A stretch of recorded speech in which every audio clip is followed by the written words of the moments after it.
大家好，今日咧係4月15號，係全民國家安全教育日。嗱，咁啊，今日咧係2025年4月15號，係第10個全民國家安全教育日喎。點解咧？因為咧，全民國家安全教育日咧係由我哋國家嘅國家安全法《中華人民共和國國家安全法》規定嘅。咁呢條國家安全法咧，係2015年嘅7月通過嘅，裏邊咧就規定咗每年嘅4月15號咧，就係全民國家安全教育日。咁啊，因為佢7月先至通過呢條法，所以第一個全民國家安全教育日咧，就變成係2016年嘅4月15號啦。咁啊，數一數，去到今年咧，啱啱就係10週年啦。咁啊，同大家講下呢個全民國家安全教育日背後嗰個意義係點樣？嗱，首先點解係4月15號咧？咁因為喺2014年嘅4月15號咧，就開咗一個好重要嘅會議，喺北京開咗一個好重要嘅會議。呢個會議咧就係中央國家安全委員會第一次會議。咁因為咧，習近平主席佢做咗國家主席之後咧，就成立咗呢個中央國家安全委員會。佢非常之重視國家安全。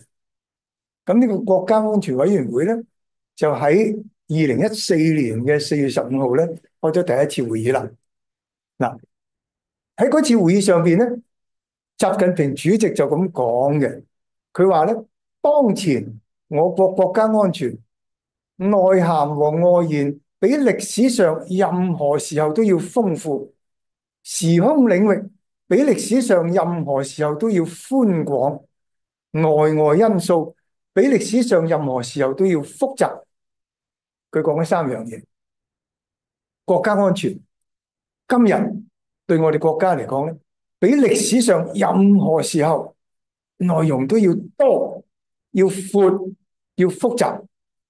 咁嗱，呢個咧唔單止係我哋國家咁睇，唔單止係習主席咁睇，其實咧今日呢個世界咧，世界各國嘅政府、各國嘅嗰啲領導人都係非常之重視國家安全。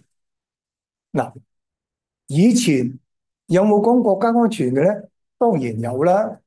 如果講國家安全嘅重要性咧，老實講，中國人就應該最明白噶啦。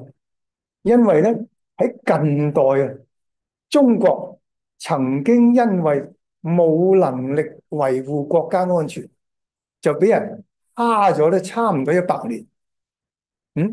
大家咧可能都會知道鴉片戰爭嘅個歷史。英國人要去中國賣鴉片，咁啊俾當時我哋林則徐燒咗佢啲鴉片，咁啊英國人就發起火上嚟咧，就打中國。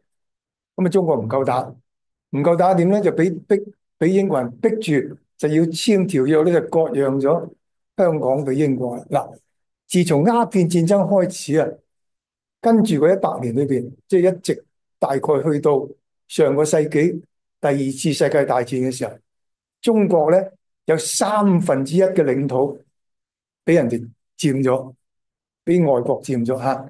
英國、法國、德國、日本、俄國都一人割你一忽，同時咧就不停咁要賠錢俾人啊，所以搞到個國家咧好弱，人民咧好多時流離失所。咁亦都係大家都會聽過啦嚇。嗱，今年咧知唔知道係抗戰勝利、抗日戰爭勝利80週年喎？嗱，咁啊遲啲特區政府咧都會有一啲慶祝活動，大家留意下喎。可能我哋學校都會有喎，咁啊家長同埋同學咧都可以參加喎。慶祝抗戰勝利，點解要慶祝咧？因為日本軍國主義喺上個世紀侵略中國，殺咗我哋好多同胞。使到咧我哋成個國家有十幾年嘅時間，即係搞到咧民不聊生。咁當時香港咧都俾日本人佔領咗3年零8個月即係我哋上一輩嘅人都經歷過咧，係好痛苦嘅。咁點解會咁咧？就因為我哋個國家弱，人哋打你，你冇能力咧，即係抵禦，冇能力咧將呢啲敵人咧一早趕走。咁結果咧就打咗好長時間。咁所以嗱，我哋中國咧就最明白國家安全嘅重要性。但係發展到今日，比起上個世紀咧，國家安全就複雜得多咯。所以習近平主席都要咁講法喎。而家咧國家安全嘅內容比以往任何時候都要豐富，嗰個範圍比以往任何時候都要寬廣，又比任何時候都要複雜。於是咧喺嗰次會議，即係喺2014年4月15號嗰次會議咧，習近平就提出呢個咁嘅名詞，就叫做總體國家安全觀。咁點樣叫總體國家安全觀呢？即係話咧，你唔係淨係睇一樣嘢以前可能上個世紀咧講國家安全就有冇敵人打入嚟，有冇人佔咗我哋嘅領土，或者話我哋嗰個政府穩唔穩陣即係成個國家咧安唔安定係咁講嘅啫。而家唔係，而家好多因素嗱。咁所以習主席咧當時咧就提咗有11樣安全嘅問題，大家睇下。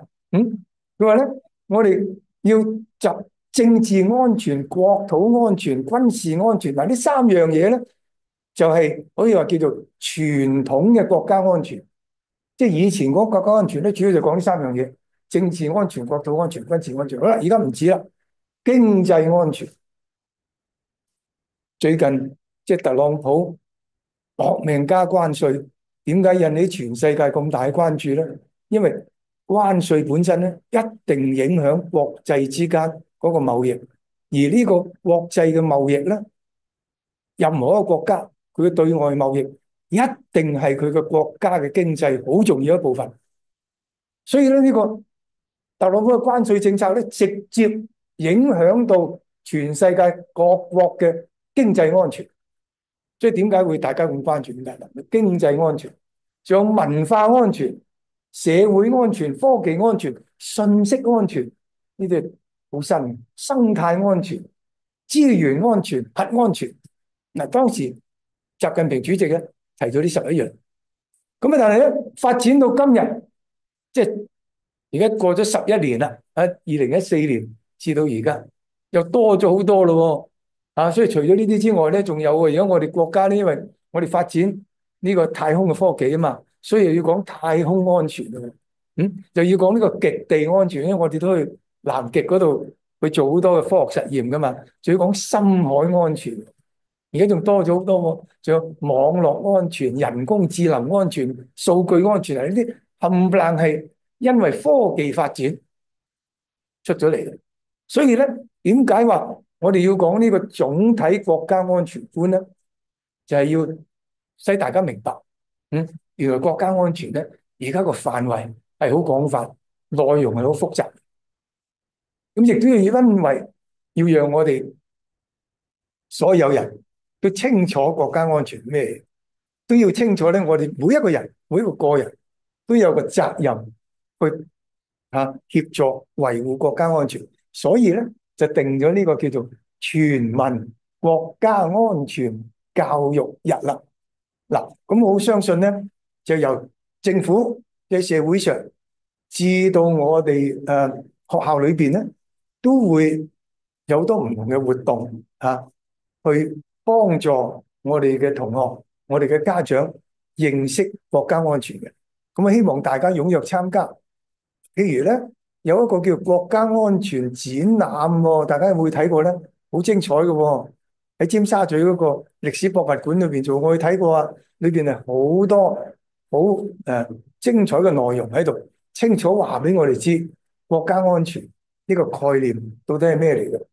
去到今日有啲咩內容，同埋咧世界各國到底採取啲乜嘢嘅措施嚟到維護佢哋嘅國家安全，特別係我哋中國啦，係咪啊？咁大家咧，如果係有時間咧，不妨一齊去睇下呢個展覽。